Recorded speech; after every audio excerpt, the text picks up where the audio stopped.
1, 2. Hey, what's up guys? Welcome back to the channel where we help you run faster, farther and smarter. You've come all this way preparing for your race, whether it's a 5K, 10K, half marathon or a full marathon, but you're unsure what to eat the day of your race. Well, don't worry, I've got you covered and a whole bunch more, so stay tuned and let's go!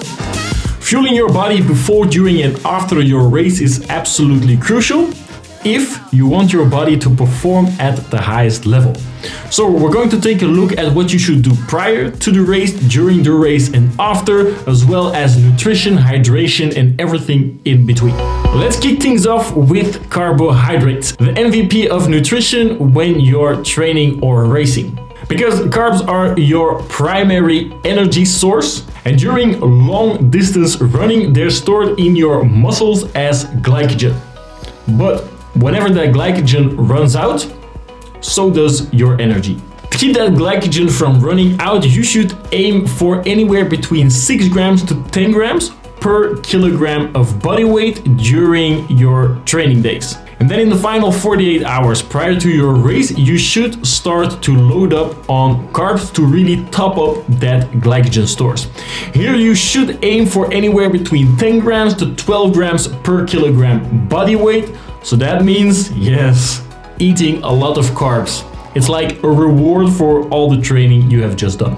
And carb loading doesn't just fuel your muscles. Did you know that glycogen actually helps to retain water? Talk about a win-win situation when topping up those glycogen stores. And next up we have your hydration. Now hydration is more than just sipping on water, because during your race you are losing electrolytes like sodium and you want to refuel them with your drinks. Sweat rates can vary drastically during a race. It can go up from 0.5 to 2 liters per hour.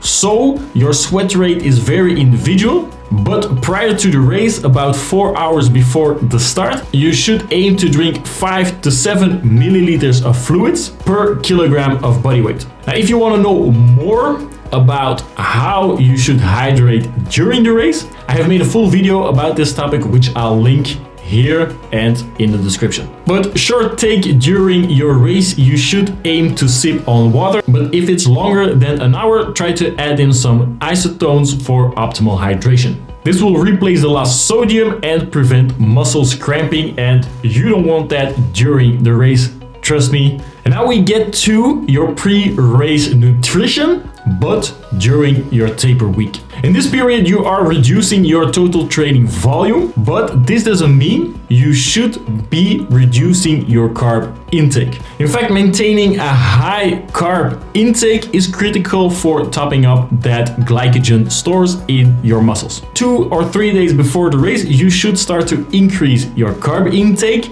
and reduce your fat and protein intake. These two maximally top up those glycogen stores known as your carb loading. Think of things like pasta, rice, potatoes, anything sweet that you know your body can handle, so it doesn't get overloaded with too many complex carbs. And next chapter we have it, our race day fueling. Maybe this is why you clicked on this video, and if you found the previous information helpful, then yes, this one will sure help you really PR that next race.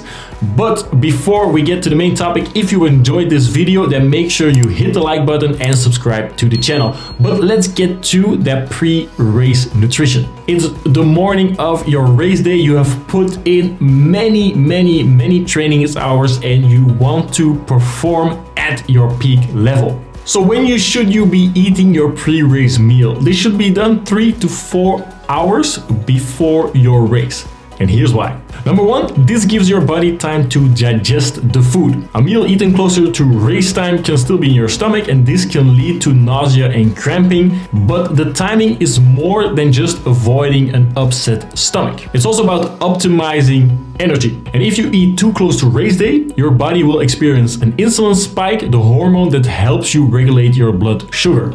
And this insulin spike could drop your blood sugar levels, and you don't want this pre-race because you'll end up feeling fatigued and less energetic to start your race. Therefore, 3 to 4 hours before the race is when you should eat your last meal. Some great options here are a fruity smoothie or a toast with some marmalade and a banana, or some porridge with fruit.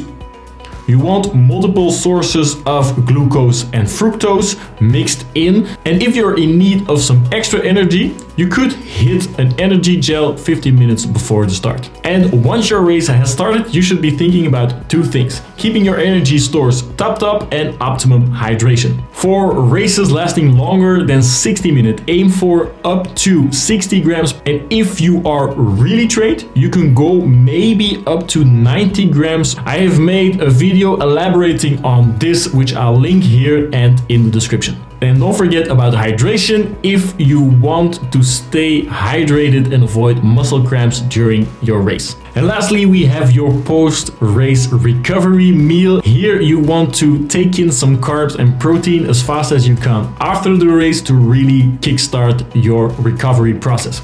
I have made a video going more into depth about this, which I'll link here and here. Lastly, I want to give you some extra tips. Be careful with spicy, fiber-heavy, or high-fat foods, because this can give you some extra gastrointestinal distress. A big rule of thumb is nothing new on race day, and you'll be avoiding unwanted surprises during the race. So there you have it, a whole nutrition plan packed in one full video. If you enjoyed this, give the video a thumbs up and subscribe to the channel. There will be a lot more videos following soon, so don't hesitate to push that subscribe button. Good luck with your training. See you guys at the starting line. Bye.